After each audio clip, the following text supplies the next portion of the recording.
Bismillahirrahmanirrahim. Assalamualaikum warahmatullahi wabarakatuh. Pemirsa, berjumpa lagi bersama saya di sini. Akhir-akhir ini radikalisme masih berkeliaran di tengah-tengah kita, dan banyak mungkin peristiwa-peristiwa yang secara tidak langsung itu disebabkan oleh radikalisme.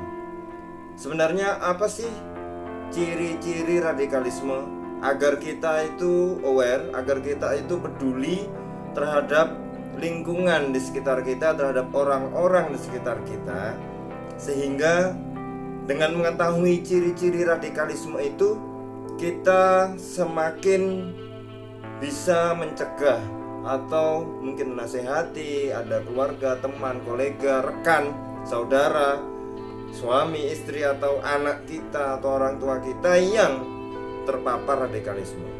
Ini saya ambil dari kitab Hikayatul Irhab yang ditulis oleh Syekh Ali Jum'ah, ya, seorang ulama besar di Mesir. Beliau mengulas ciri-ciri radikalisme yang ini bisa kita jadikan tumpuan untuk bisa mengenal lebih dalam apakah ada ciri-ciri ini pada orang-orang di sekitar kita yang kita cintai. Maka penting untuk bisa tahu bagaimana ciri-ciri radikalisme itu di sekitar kita. Semakin banyak misalnya pada satu sosok ciri-ciri ini menumpuk pada itu, semakin besar potensinya untuk menjadi radikalis. Tetapi kalau mungkin hanya satu atau dua ciri ada pada orang-orang sekitar kita, mungkin itu masih bisa diatasi dengan cepat. Ini layaknya radikalisme ini penyakit yang tidak kelihatan, tetapi bisa terlihat dari pola pikir, omongan, dan yang paling kalau itu sudah mengendap lama bisa menjadi perilaku. Baiklah, para pemirsa sekalian, kita akan ulas yang pertama, yaitu pola pikir radikalisme. Dalam membentuk pola pikir radikalisme ada beberapa hal yang menjadi poin. Apa saja pola pikir radikalisme itu? Pertama, pendapat bahwa pemerintah, di mana pemerintah negara yang mayoritas muslim, semuanya dianggap adalah pelayan bagi penjajah barat dan pengkhianat umat Islam. Pemerintah negara ini dianggap memerintah negara hanya untuk kepentingan barat atau juga kepentingan asing, Ciri berikutnya yaitu bahwa pemerintah negara Islam tidak setuju terhadap persatuan negara-negara Arab dan negara-negara Islam. Selanjutnya yaitu negara yang penduduknya mayoritas muslim, tidak ditemukan di dalamnya keadilan sosial dan kesetaraan. Pemerintah dianggap mencegah revolusi, dianggap bersifat monopolistik atau menyiksa kaum muslimin, atau mengancam dan menyempitkan gerak kaum muslimin. Padahal ini tuduhan yang belum tentu ada buktinya. Selanjutnya, ciri selanjutnya yaitu mengkafirkan masyarakat karena mereka menganggap masyarakat keluar dari pemerintahan ilahiyah atau pemerintahan yang bersifat ketuhanan. Maksudnya gimana ilahiyah ini? Kaum radikalis beranggapan bahwa negara yang menggunakan hukum selain apa yang diturunkan oleh Allah, jika pemerintah dan rakyatnya rela, ridho dengan itu, yaitu menggunakan hukum selain hukum Allah, maka mereka kafir terhadap syariat Allah. Itu tuduhannya. Jadi kalau ada suatu negara menggunakan menurut mereka itu bukan hukum Islam atau bukan hukumnya Allah, maka dianggapnya pemerintah dan seluruh masyarakatnya itu kafir karena kafir terhadap syariat Allah. Itu menurut mereka. Poin yang selanjutnya, negara atau pemerintahan menolak khilafah dan tidak mendukung untuk mendirikannya lagi. Padahal nanti ini akan menjadi bias karena pemahaman mereka tentang khilafah hanya terhadap panutan mereka saja. Mereka tidak mau melihat bahwa bagaimana konsep khilafah. Banyak ulama yang menjelaskan khilafah itu banyak, tetapi mereka hanya mau khilafah versi panutan mereka saja. Poin berikutnya, keyakinan bahwa diri mereka, yaitu kaum radikalis, adalah mujahid di jalan Allah.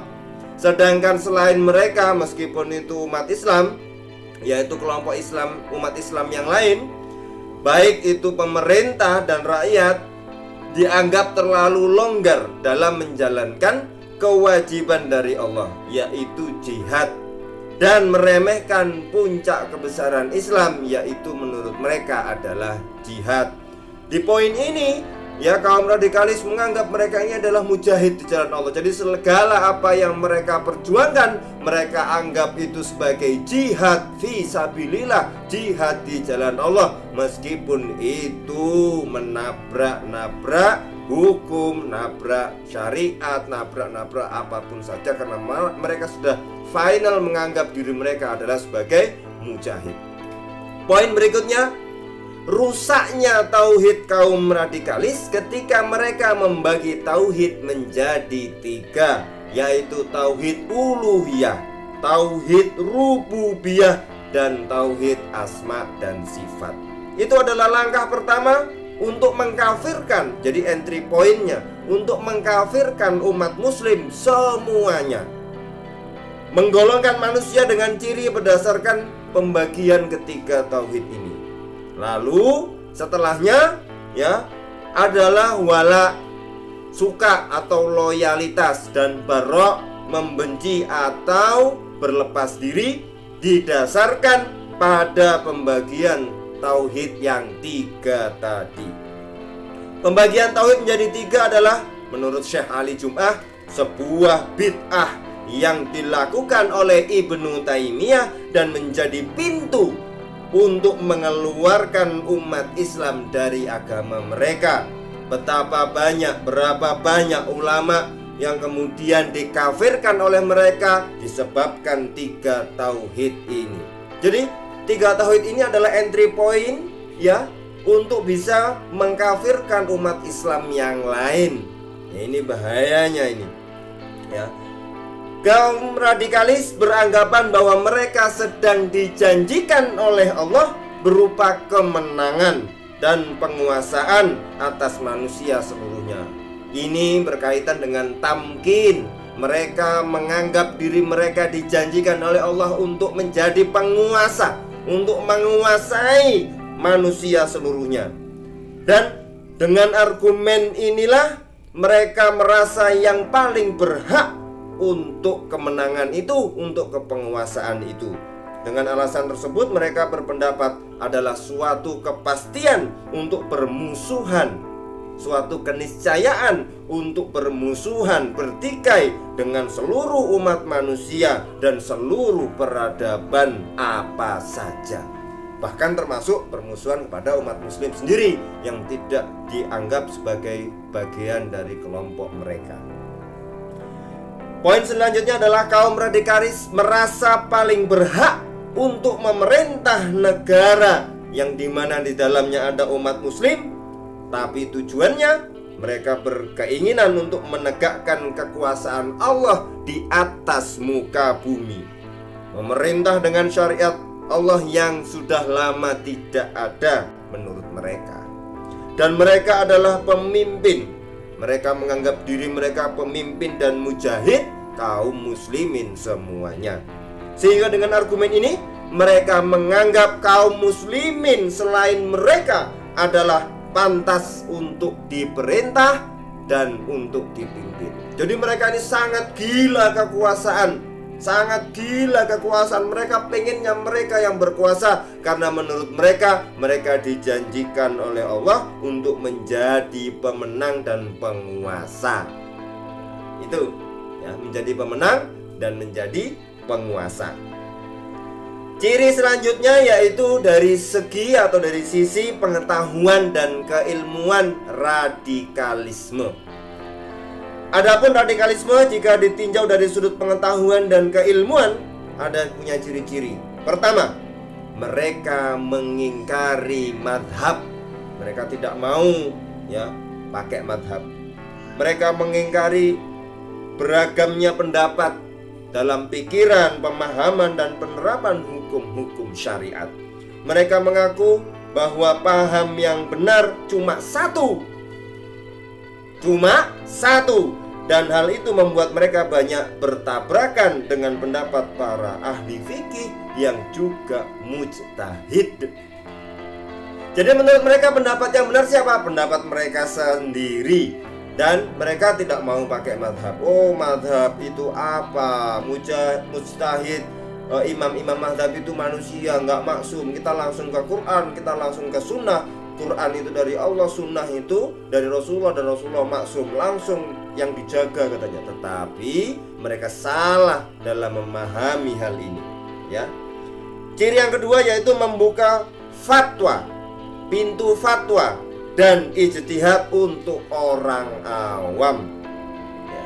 Mereka membiarkan orang awam mengobrak-abrik nas syariah, Quran dan hadis tanpa kesadaran dan ilmu. Biarkan orang-orang itu ya, siapa saja boleh berijtihad, siapa saja boleh memberi fatwa, sehingga ya yang terjadi adalah kekacauan. Nas itu bertabrakan, diobrak-abrik ya. Seperti apa? Menggunakan metode sederhana dalam memahami nalar dan penerjemahan secara bahasa. Quran diterjemahkan bahasa Indonesia, habis itu diambil hukumnya dijadikan fatwa. Bahaya. Hal ini merusak hukum-hukum syariat sehingga tidak sejalan dengan masoleh atau kepentingan atau maslahat, tidak sejalan dengan akal, tidak sejalan dengan logika. Mereka pun tidak mengenal nas ya, yaitu Quran dan hadis secara baik, tidak paham maqasid syariah, tidak membedakan antara yang qat'i dan zonni. Ada qat'i as-subut, qat'iyatus subut, ada yang zonniyatus subut, ada yang qat'iyatut dalalah, ada yang zonniyatut dalalah. Dan mereka tidak paham itu apa itu ya. Tidak membedakan mana yang syadz ya, mana yang ijma dan lain sebagainya. Mereka hanya melihat terjemahannya saja, kemudian dijadikan landasan perbuatan mereka untuk berfatwa. Ini bahayanya.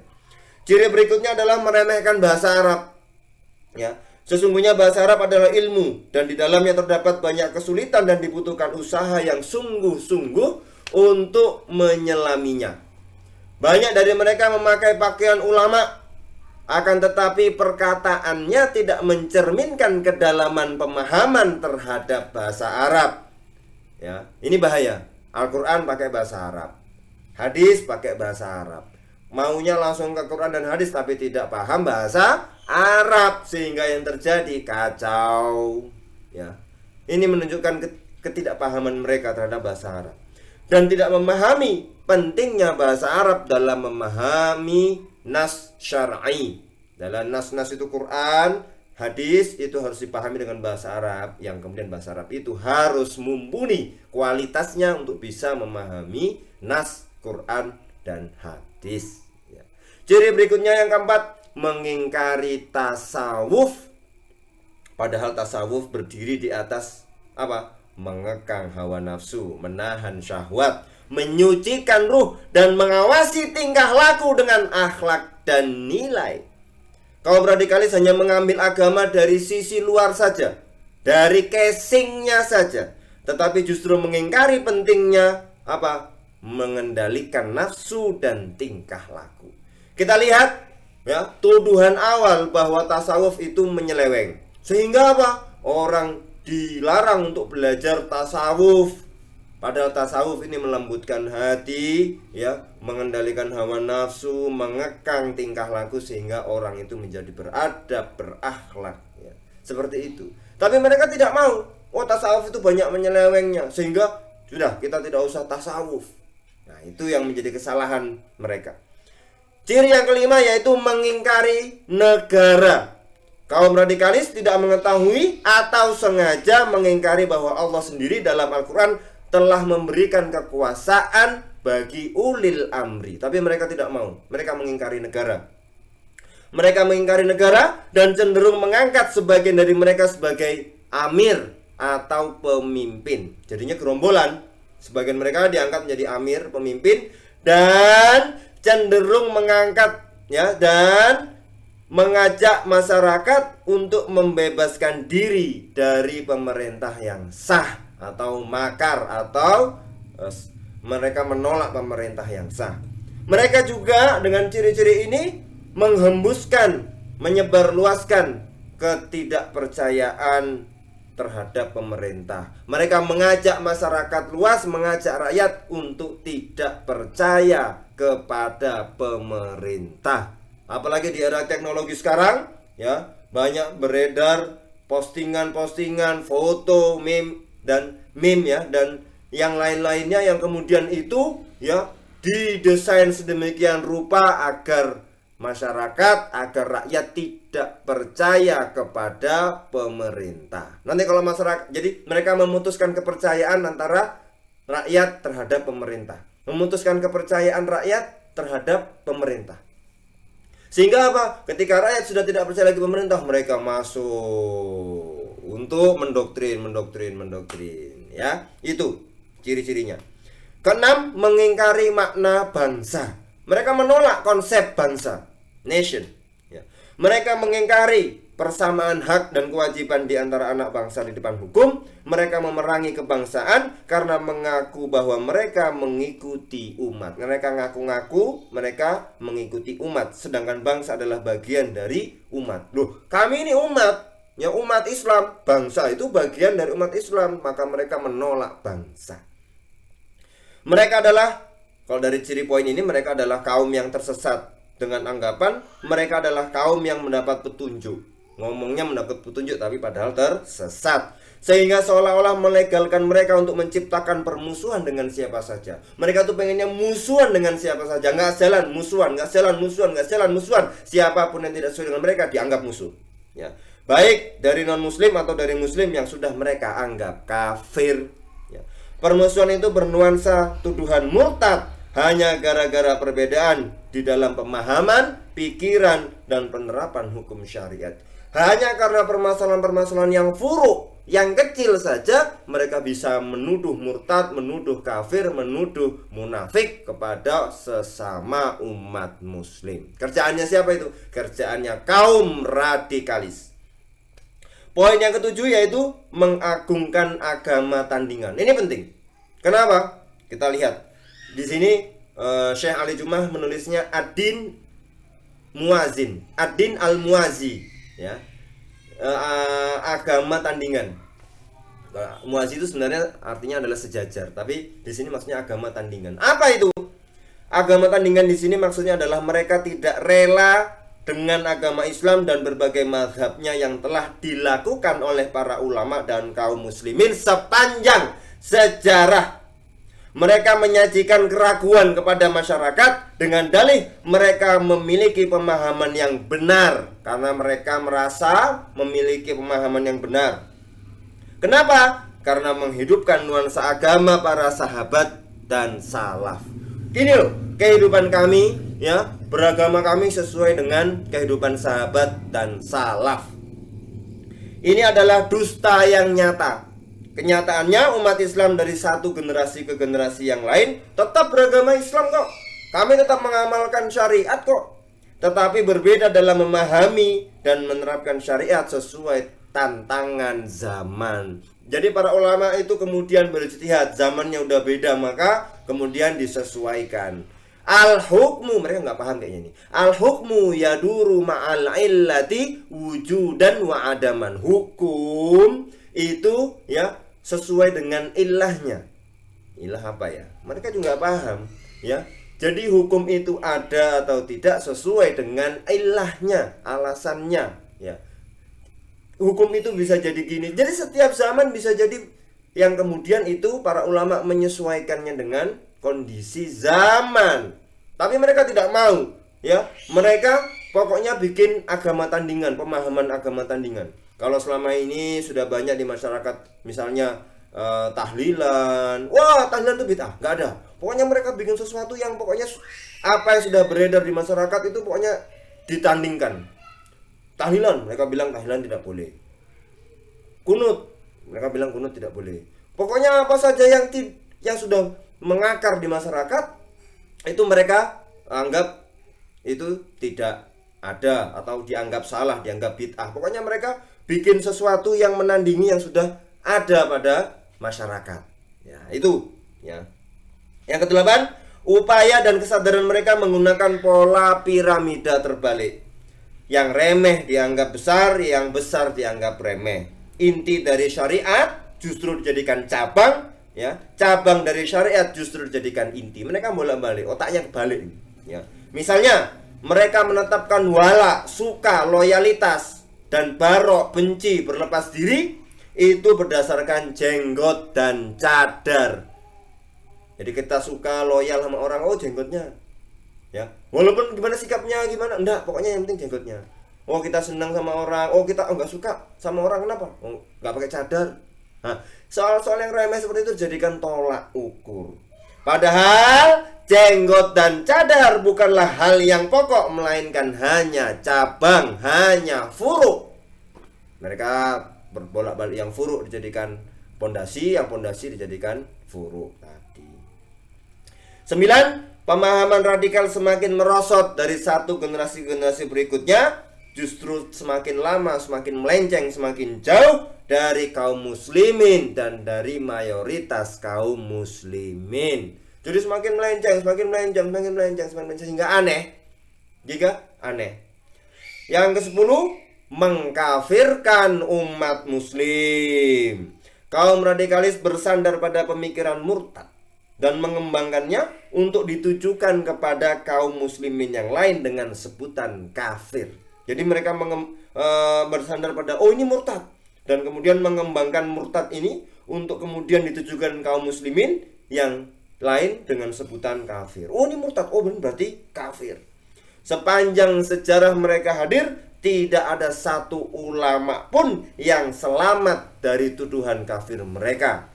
Hampir seluruh ulama itu mendapatkan label kafir dari mereka, sehingga memunculkan hasrat kekerasan dan pembunuhan pada diri mereka. Sehingga kalau sudah terjadi seperti itu, dianggap kafir, maka halal darahnya, maka mereka kemudian menciptakan pembunuhan-pembunuhan, menumpahkan darah sesama umat muslim, dan karena dianggap kafir.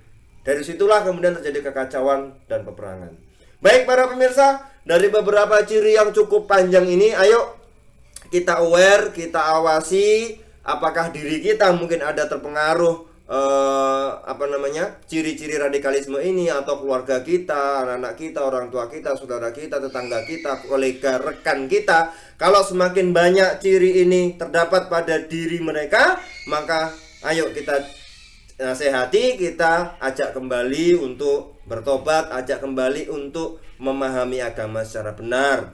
Kalau semakin dikit cirinya itu semakin gampang, tapi semakin banyak ciri ini, kalau mungkin semakin banyak didapatkan ciri-ciri yang disebutkan tadi, maka semakin berat juga. Dan ini menjadi usaha ekstra keras untuk melakukan deradikalisasi terhadap orang-orang yang kita cintai. Mudah-mudahan kita semua para pemirsa selamat dari bahaya radikalisme dalam kehidupan kita, dan mudah-mudahan ini bermanfaat untuk semuanya. Terima kasih. Assalamualaikum warahmatullahi wabarakatuh.